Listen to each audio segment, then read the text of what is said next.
நாம் எல்லையற்ற பொறுப்புணர்வை கொண்ட ஒரு யுகத்தில் வாழ்கிறோம். அங்கு ஒரு குளிக்கின் தவறு ஒருவரின் வாழ்க்கையை சிதைத்து அவரை என்றென்றும் முத்திரை குத்திவிடக்கூடும். தோற்றுப்போனால் எல்லாம் முடிந்தது. ஒருமுறை கரை படிந்தால் அதை மாற்ற முடியாது என்ற பயம் நம் சமூகத்தை ஆளுகிறது.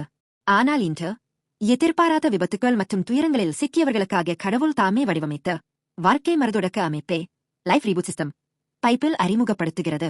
அதுவே தஞ்ச நகரங்கள், சிட்டிஸ் ஆஃப் ரெஃப்யூஜ். பண்டைய காலத்தில் கூயேல் கோயல் என்ற பயங்கரமான வழக்கம் இருந்தது. குடும்பத்தில் ஒருவருக்கு பாதிப்பு ஏற்பட்டால் அதற்கு பழிவாங்குவதே நீதியாக கருதப்பட்ட காலம் அது. ஆனால் அறியாமல் தவறு செய்தவர்களுக்காக கடவுள் நாடு முழுவதும் தஞ்ச நகரங்கள் என்ற பாதுகாப்பு அமைப்புகளை உருவாக்கினார். யோசுவா 20:1-6. எபிரேய மொழியில் தஞ்ச நகரம் மிக்லாட் என்பதன் வேர்ச்சொல் ஏற்றுக்கொள்வது அல்லது உறிஞ்சுவது என்று பொருள்படும். இது பயந்து ஓடி ஒளிந்து கொள்ளும் இடம் மட்டுமல்ல, தவறு செய்தவரை ஏற்றுக்கொண்டு அவருக்கு மறுவாழ்வு அளிக்கும் ஒரு அரவணைப்பு இடம். நிலப்பகிர்வு பற்றிய பதிவுகளின் இறுதியில் கடவுள் இந்த உயிர் பாதுகாப்பு முறையை வைத்தார். நிலத்தை விட அநீதியான மரணங்கள் இல்லாத நீதியே மிகவும் முக்கியமானது என்பதை இது காட்டுகிறது. இருப்பினும் இந்த தஞ்ச நகரங்களில் ஒரு முக்கிய நிபந்தனை இருந்தது.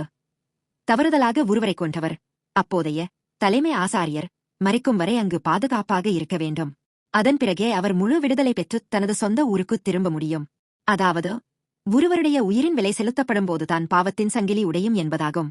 இது 2000 ஆண்டுகளுக்கு முன்பு இந்த பூமிக்கு வந்த இயேசு கிறிஸ்துவை முன்னறிவிக்கும் ஒரு அடையாளமாகும். கடவுள் இயேசுவை நமது வாழ்வியல் மிகச்சிறந்த தஞ்ச நகரமாக அனுப்பியுள்ளார். நாம் அனைவரும் வாழ்க்கையில் தவறுகளைச் செய்கிறோம். சில நேரங்களில் நம்மை நாமே மன்னிக்க முடியாத குற்ற உணர்ச்சியோடு வாழ்கிறோம். என் வாழ்க்கை முடிந்துவிட்டது என்று நாம் விரக்தியடையும் போது இயேசு நமக்காக சிலுவையில் மரித்து அந்த பாவங்களின் விலையை முழுமையாகச் செலுத்தினார். இயேசுவின் சிலுவை நமது அவமானங்களையும் தவறுகளையும் உள்வாங்கும் ஒரு பெரிய கருவியாகும். நாம் அவரிடம் சென்றால் உலகம் நம்மே தோல்வியுற்றவர் என்று முத்திரை குத்தினாலும் கடவுள் நம்மே மன்னிக்கப்பட்டவர் என்று ஏற்றுக்கொள்கிறார். கடந்த கால தவறுகள் அல்லது குற்ற உணர்ச்சியால் உங்கள் வாழ்க்கை சிதைந்து விட்டதாக உணர்கிறீர்களா? கடவுள் உங்களுக்கு ஒரு 2வது வாய்ப்பை வழங்க விரும்புகிறார். இயேசு என்னும் தஞ்ச நகரத்திற்குள் நுழையுங்கள். அவருடைய அரவணைப்பில் உங்கள் வாழ்க்கை மீண்டும் தொடங்கும். சிலுவையின் கிருபையைப் பெற்றவர்களுக்கு ஒருபோதும் முடிவு கிடையாது. நீங்கள் அனைவரும் இயேசுவோடு ஒரு புதிய தொடக்கத்தை நோக்கிச் செல்ல வேண்டுகிறேன்.